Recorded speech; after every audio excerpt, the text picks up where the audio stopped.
Hello दोस्तों, जैसा कि हमने पिछले एपिसोड में देखा था, सावन की मुलाकात गोरेलम के फर्स्ट कमांडर के साथ हुई थी। फर्स्ट कमांडर नेचर वाइज से बहुत अच्छा था। उसने सावन को काफी सारी चीजें बताई और फिर वो लोग उसके बाद एशियन गोरेलम में इंटर करते हैं। वहाँ पर पहुँचते ही हम मिस ओनर को देखते हैं, जो कि तुरंत ही सावन के पास चली आती है। वेल, यहाँ के रूल के मुताबिक किसी को भी गोरेलम के मेंबर से कांटेक्ट करना बिल्कुल भी मना था, पर मिस ओनर खुद आती है और सावन और उसको दोस्तों को अपने साथ लेकर चली जाती है। वहाँ पर मिस ओनर सावन को एक कंपटीशन के बारे में बताती हैं और अब हम देखते हैं मिस ओनर सावन को गु याओ नाम के एक चैलेंज के बारे में वार्न कर रही थी। ये वही था जो कि सावन के ऊपर थोड़ी देर पहले अटैक किया था। हो सकता है कि उस एल्डर सेरेमनी में गु याओ सावन को चैलेंज करे, और क्योंकि गु याओ दाउजन के 8 लेवल स्टार लेवल पर है, इसलिए वो सावन के ऊपर भारी पड़ सकता है। सीन फिर से शिफ्ट होता है और रात हो जाती है। हम लोग लिटिल फेरी डॉक्टर को देखते हैं, जो कि माउंटेन के टॉप पर खड़ी होकर यहाँ के इस शाइनी अंधेरे का आनंद उठा रही थी। पर तभी वहाँ पर पीछे से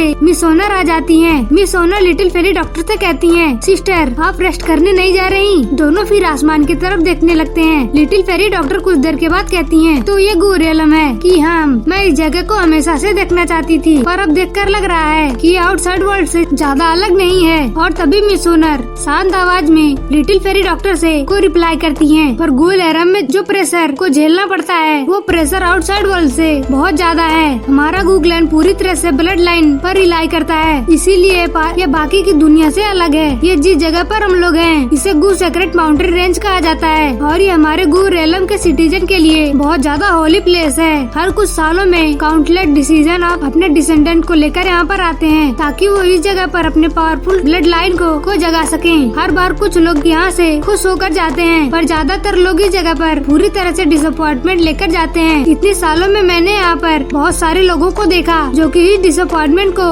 एक्सेप्ट नहीं कर पाए, और इसके बाद इसी सेक्रेट माउंटेन पर उन्होंने अपनी जान तक दे दी। जिसके बाद फिर से लिटिल फेरी डॉक्टर से कहती है, सिस्टर मैं आपको थैंक यू कहती हूँ कि इतने सालों तक आप सावन के साथ रहकर उनकी देखभाल करी। लिटिल फेरी डॉक्टर कहती हैं, मिस ओनर कोई बात नहीं, अब तो मुझे इसकी आदत हो गई है। मुझे तो सावन के साथ रहकर अच्छा सा फील होता है, पर क्योंकि वो जानती है कि मिस ओनर सावन के लिए क्या फील करती हैं, इसलिए वो मिस ओनर के कुछ भी कहने के पहले ही वो मिस ओनर से कहने लगती है, ओनर मैंने तुम्हें अपने दिल की बात बताई, तो आगे तुम कुछ भी रैंडम वर्ड मत कहने लगना। मुझे यहाँ पर बहुत ही अच्छा लगता है, इसलिए मैं अब कोई भी चीज चेंज नहीं करना चाहती। मिस ओनर भी लिटिल फेरी डॉक्टर की बात को सुनकर हंसने लगती है। इन लोगों को बीच में एक म्यूचुअल अंडरस्टैंडिंग थी और दोनों ही एक दूसरे पर भरोसा करते थे। जिसके बाद फिर लिटिल फेरी डॉक्टर कहती हैं, वैसे मिस ओनर मुझे लगता है तुम सावन से रिलेटेड कुछ बातों से अवेयर होगी, है ना? मिस ओनर पूछती है कि आप किस बारे में बात कर रही हैं? लिटिल फेरी डॉक्टर थोड़ा सा हेजिटेट करती है और बोलती है, लेकिन फिर मिस ओनर कह देती हैं कि क्या आप पेडिसा के बारे में बात कर रही हैं? लिटिल फेरी डॉक्टर ये बात सुनकर थोड़ा सा रिलैक्स होती हैं और उसके बाद फिर कहती हैं, तो वाकई में तुम्हें ये बात पता है? तो फिर मिस ओनर तुम ये बात जानते हुए भी सावन के पास ऐसे अनअवेयर के जैसा क्यों बिहेव कर रही हो? मिस ओनर थोड़ा सा शांत हो जाती है। इसके बाद फिर कहती है, क्या हुआ अगर मैं सावन के सामने अनअवेयर जैसा रिएक्ट करती हूँ? क्या मुझे सावन के सामने एकदम गुस्सा हो जाना चाहिए, और फिर क्या मुझे सावन को मेडिसा को मारने के लिए कहना चाहिए? मिस ओनर भी थोड़ा सा स्माइल करना चाहती थी, पर ये मैटर मिस ओनर के दिल पर भी थोड़ा चोट पहुंचाता है, इसलिए वो स्माइल नहीं कर पाती।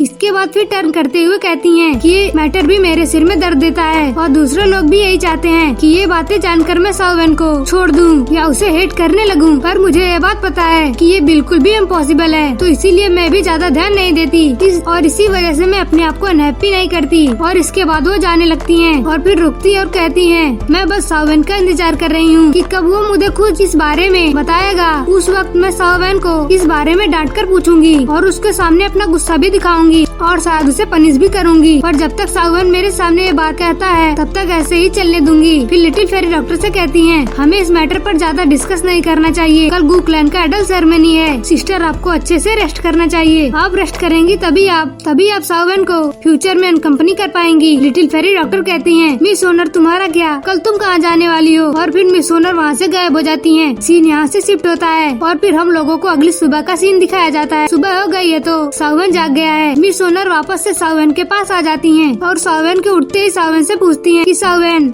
आपने अच्छे से रेस्ट करा? सावन भी मिस ओनर की खूबसूरत स्माइल को देखकर खुश हो जाता है और हमें सिर हिलाता है और फिर कहता है कि हाँ, और फिर कहता है कि मिस ओनर जो तुम्हारे क्लैन का एल्डर सेरेमनी है वो शायद अब शुरू होने वाला होगा। मिस ओनर स्माइल करती है और कहती है कि हाँ, हमें चलना चाहिए। सावन के सारे दोस्त भी रेडी थे। इसके बाद हम देखते हैं मिस ओनर के लिए एक यूनिकॉर्न आ जाता जाता है। अगले ही पल मिस सोनर अपने यूनिकॉर्न पर बैठती हैं और फिर जहाँ पर सेरेमनी हो रही है उस ओर चल देती हैं। सावन भी उसके पीछे पीछे उसकी ओर चल देते हैं। थोड़ी दूर उड़ने के बाद उस टाउन एरिया में पहुँचता है। वहाँ पर बहुत सारे ब्लैक समर्ड आर्मी के लोग थे। उन लोगों के सामने एक बहुत बड़ा स्टेडियम था जिसके अंदर वो एल्डर सेरेमनी होने वाली। बहुत सारे लोग ऑलरेडी वहाँ पर पहुँच गए थे और तब सावन के साथ मिस सोनर वहाँ पर लैंड करती है। मिस सोनर के चाम से सभी लोगों का ध्यान उस तरफ चला जाता है। इसके थोड़ी देर बाद मिस सोनर सावन को लेकर उस स्टेडियम में एंटर करने लगती हैं। मिस सोनर तो गेट को पास करती हैं, पर उसी जगह पर दो गार्ड सावन को और उसकी टीम को रोक देते हैं। मिस सोनर जैसे ही ये देखती हैं, वो गुस्सा हो जाती हैं और कहती हैं वहाँ से हट जाओ। मिस सोनर की बात को सुनकर जो दोनों सोल्जर थे वो घबरा जाते हैं और तभी हमें वहाँ पर गूर एलम के एक एल्डर की आवाज सुनाई देती है। एल्डर कहता है कि यंग मिस, यहाँ पर चीजों को डिफिकल्ट करना की बिल्कुल भी जरूरत नहीं है। ये एरिया एक स्पेशल प्लेस है। कोई भी पर्सन जो कि स्पेशली क्लैन के द्वारा इनवाइट नहीं किया गया है उसे यहाँ पर एंटर करने की परमिशन नहीं है। प्लीज इस बात को समझिए। पर मिस सोनर इस तरह से नहीं सोचती थी, न ही वो इस तरह की कोई भी बात सुनना चाहती थी। मिस सोनर गुस्सा हो रही थी। ये देखकर एक और एल्डर वहाँ पर आता है और कहता है यंग मिस, एल्डर ब्रदर सही कह रहे हैं। भले ही सावन आपका एक बहुत अच्छा फ्रेंड है पर वो रिक्वायरमेंट को मैच नहीं कर पाता, इसीलिए एल्डर आगे कुछ कहने वाला था। पर तभी वहाँ पर एक आवाज वहाँ पर गूंजती है। मिस सोनर गुस्सा होने ही वाली थी, पर इस पर्सन की आवाज को सुनकर वो रुक जाती है। ये पर्सन और को नहीं, वही पर्सन था जो कि सावन को ड्रैगन आइलैंड पर मिला था। इसने सावन को उस बीच के साथ फंसा दिया था। वो आदमी कहता है गु ज्ञान और गुसु,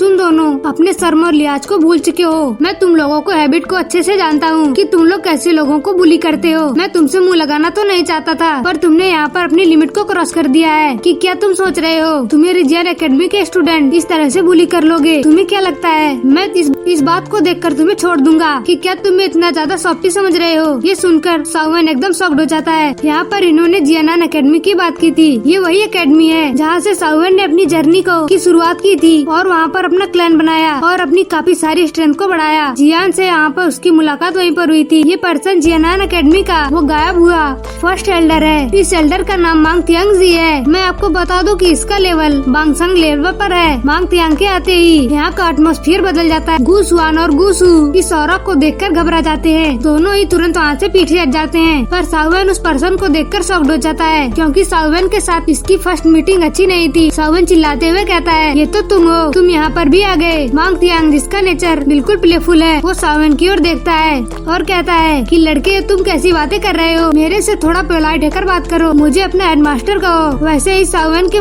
दिमाग में इस पर्सन का नाम आता है। एल्डर गुसवांग एल्डर मांग के बारे में बता रहे थे कि वो कितने ज्यादा पावरफुल हैं। अगर वो यहाँ पर होते हैं तो ब्लैक डोमेन रीजन में किसी की भी हिम्मत नहीं होती कि वो जियानान एकेडमी के ऊपर हमला कर सके। अब इसको पहचान कर सावन तो और ज्यादा हैरान हो जाता है और कहता है हेडमास्टर, तो क्या आप ही वो हेडमास्टर जो कि जियानान एकेडमी से बहुत समय पहले गायब हो गए थे? तो मांग तियांग कहता है तो क्या तुम्हें क्या यहाँ पर कोई और मांग तियांग नाम जी का दिख रहा है? हाँ लड़के, मैं ही तुम्हारा हेडमास्टर हूँ। जिसके बाद वो सावन की तरफ मुस्कुराकर कहता है कि लड़के मैं भी तुम्हें देख रहा हूँ, तुम काफी ज्यादा बढ़िया हो। जैसा कि मुझे एल्डर सुकुआन ने बताया था तुम बिल्कुल वैसे ही हो। आखिरकार उसने किसी को ऐसा सिखाया जो कि मेरी नजर में केबल हो। सावन ये सब चीज को सुनकर एकदम शॉक्ड हो गया था, पर एज वो सावन के हेडमास्टर हैं, सावन को उनसे पोलाइट होना होगा। सावन अपना नेचर बदलता है और पोलाइट हो जाता है और तुरंत ही अपने हेडमास्टर को ग्रीट करता है। इसके बाद फिर मास्टर कहते हैं सावन, जो पिछली बार हमारी मुलाकात हुई थी उसमें मैंने तुम्हें बिल्कुल भी नहीं पहचाना, पर तुम मुझे याद थे और सोचने के बाद मुझे तुम्हारा नाम याद आया, मैं तुम्हें पहचान गया। सुकुआन ने बार बार मुझे तुम्हारा नाम बताया था। वो तुम्हारी काफी ज्यादा तारीफ करते थे। और कहता है सावन के कंधों पर हाथ रखता है और फिर कहता है अब तो तुम बिल्कुल भी चिंता मत करो क्योंकि तुम मेरे जियानान एकेडमी के स्टूडेंट हो, इसलिए मैं तुम्हें फ्यूचर में हर प्रॉब्लम से बचाऊंगा। सावन भी यह बात सुनकर स्माइल कर देता है। जिसके बाद हम मिस सोनर को देखते हैं जो कि खुद भी मास्टर मांग को ग्रीट करते हुए उन्हें थैंक यू करती हैं। अब यहाँ पर ये सारी बातें खत्म होती हैं तो फिर हम सब उन दोनों एल्डर को देखते हैं जो कि कहने लगते हैं कि मिस्टर मांग तियांग जी वैसे हमें कमांड तो दे रहे हैं, पर मैं आपको याद दिला दूं कि ये आपका लीकलर नहीं है। हेडमास्टर मांग ये सुनकर गुस्सा होते हैं और फिर तुरंत ही उसको इग्नोर कर देते हैं और फिर एक एम्प्टी स्पेस की ओर देखते हैं और फिर जोर से चिल्लाते हैं और फिर कहते हैं ओल्ड ह्यूमन इंसान कि क्या आप ये सब देख रहे हैं?